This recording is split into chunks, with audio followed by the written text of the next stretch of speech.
All right, let's get right into it. Today, we're tackling a pretty provocative idea.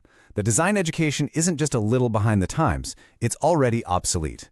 We're going to unpack this argument about why design schools are facing a massive crisis of relevance, especially now in the age of AI. So let's kick things off with the author's core argument, which is a real gut punch. They're basically saying that just tacking on a few AI courses to the same old art school structure, that's not innovation. It's, and I love this phrase, a form of reality denial. It's like pretending a Band-Aid can fix a broken leg. Okay, so that brings us to our first big idea, this concept of denial. The whole point here is that design education has become dangerously disconnected from the real world, the world it's supposed to be preparing students to work in. And this is really the heart of the matter. For so long, the big question was, how well can you make things? How good are you with the tools? How polished is your final product? But now, that's just not the game anymore. The new question is all about judgment. How do you manage this insane complexity? How do you make smart decisions when an AI can spit out a million options in a second? The focus has to move from just grading the craft to evaluating the thinking behind it. So you gotta ask, where did this disconnect even start? Well, the argument is that it goes way back. We're still teaching design like it's a subcategory of fine art, when in reality, the two have gone their separate ways. They've had a messy divorce, and design education hasn't updated its status. And this slide just nails the difference, right? Art is all about looking inward. It's about the artist's personal vision, their expression. Design, on the other hand, has to look outward. It's not about you. It's about the problem. It's about figuring out these messy, tangled structures and this is key, taking responsibility for the consequences of what you create. And just look at how much design has grown. I mean, it's not just about making pretty posters or cool-looking chairs anymore. It's exploded from visual stuff to processes, from physical products to entire services. Now we're talking about designing how organizations work, and even shaping policy and government. The whole playing field is just massive now. And that right there, that's the diagnosis. That's the core of the crisis. You have a discipline that's tackling huge systems-level problems, but it's being taught with this old-school art school logic of just making a cool artifact. This total mismatch is exactly why, according to this argument, design schools are just not getting students ready for the real world. Okay, so to really dig into this, we're going to look at a framework that, get this, is 30 years old, but feels like it could have been written yesterday. It's Richard Buchanan's 4 Orders of Design, and it's eerily prophetic. So the first 2 orders are symbols and things. Think graphic design, logos, posters, and product design, physical or digital objects. This is the classic stuff, right? This is what most people think of as design. And here's the kicker. This is exactly the domain where generative AI is now, frankly, better and faster than humans. But then you get to the higher orders, actions and systems.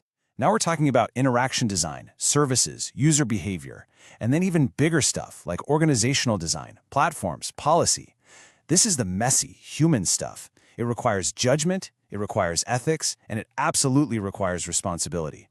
And that's something you just can't prompt an AI to do.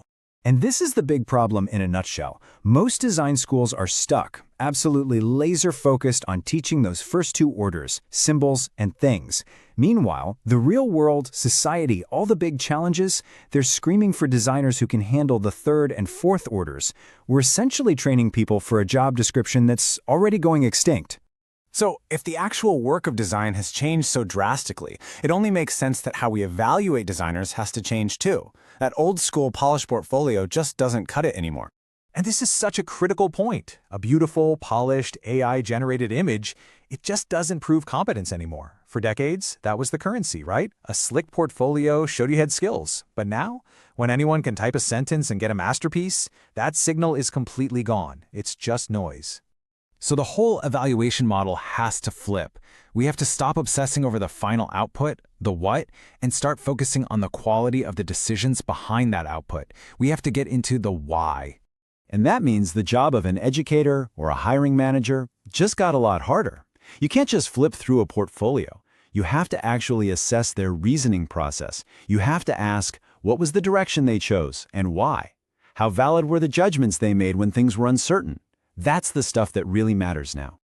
Okay, so this brings us to the final and maybe most important part. What is the new mission for a human designer? In a world where AI can produce endlessly, what's our job? The author doesn't mince words here. They're not calling for a little tweak or reform, they're calling for a hard fork. If you're not in tech, that means a complete, decisive break from the past. No going back. It's a call to burn the old system down and build something totally new.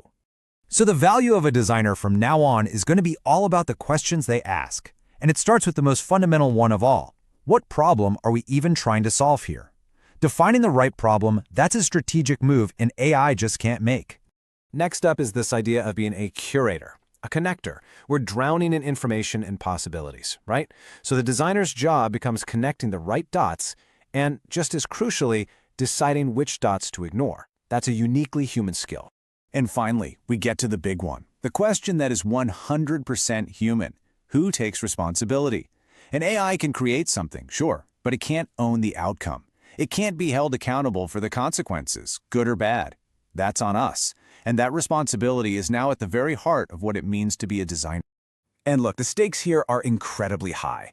The argument is that if schools don't put these kinds of questions front and center, design is going to end up as just another wing in the art museum. You know, a beautiful historical craft that has absolutely zero relevance to the modern world. So we'll leave you with this final thought, which really sums it all up. Design is no longer about what you produce. It's about the questions you ask and the choices you make. The designer is no longer just a maker. They're a strategic thinker. And the future of the entire field might just depend on whether our schools can figure that out before it's too late.